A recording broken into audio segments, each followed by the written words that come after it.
Another day mga busing ay kami nga ngayon ay magkakasama ng aming mga kaklase at kailangan na nga naming i-implement aring naisip naming business ay di sa dahil ang course nga natin ay business entrepreneurship mga busing ay di aray at kami nga ay kailangan ng gumawa ng aming sariling business idea ay kung baga ay bago makagraduate mga busing ay kailangan muna naming maipasaring aming subject na aray mga busing kaya naman kami nagse-set up na din ng aking mga kagroup ay bibisitahin nga kasi tayo ngayon ng ating prof mga busing kaya naman kailangan na naming ma-set up aray bago pa siya dumating mga busing ay ang naisip nga ng aming group na business mga busing ay aring churros kaya naman kami naglalagay na din ng chocolate ay di kami magmamasa na rin ng dough mga busing nang kami makapag-set up na doon sa labas ay buti na lang at may experience aring si paring Dan sa paggawa ng churros para naman kami hindi uula-ulaga sa gagawin naming aray ay 2 groups nga kami din mga busing na magse-set up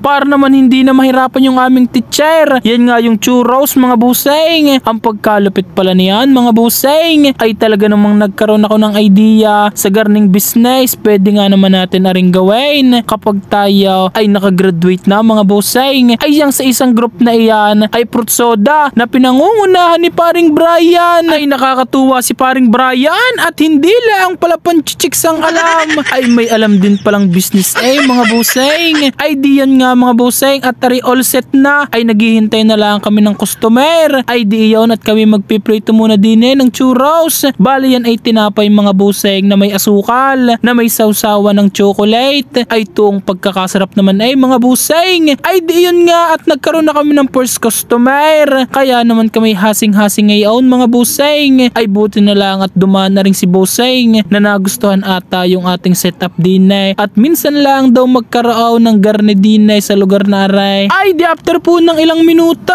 ay dumating na rin po yung ating prof mga busing kaya naman tayo binigyan niya ng mga idea sa gagawin nating business na aray mga busing analysis at dapat na pag-aralan at dapat na pagkunan at dapat talagang sa puso natin. Ba't kinakailangan ng business analysis? Kasi before you can put up your business, you have to scan. Part ng business analysis, you have to scan your environment. Okay? So natatandaan yan. Bakit kinakailangan natin i-scan environment? Para to check kung sino yung potential market natin doon sa tindahan. Hindi tayo basta-basta maglalagay ng tindahan.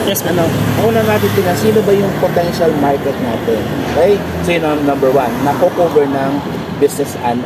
analysis. Ay, di after nga po nating makinig mga busing about sa mga strategies na pwede nating gawin sa sinimula nating business ay di iyon at kami nagprito na din ng churros mga busing ay may dumating na rin po kasi na customer mga busing na nagtatrabaho lang din po malapit din ay salamat po sa inyo sa pagbisita sa aming munting tindahan ay nawa ay maging masarap ang inyong pagkain at masasarap din po ang mga nagtitinda ay joke lang mga busing ay di sa aming first day mga busing ay nakasold naman tayo ng 12 orders ay siya paano po mga busing hanggang sa susunod na lang ulit thank you for watching and ingat po kayong palagi.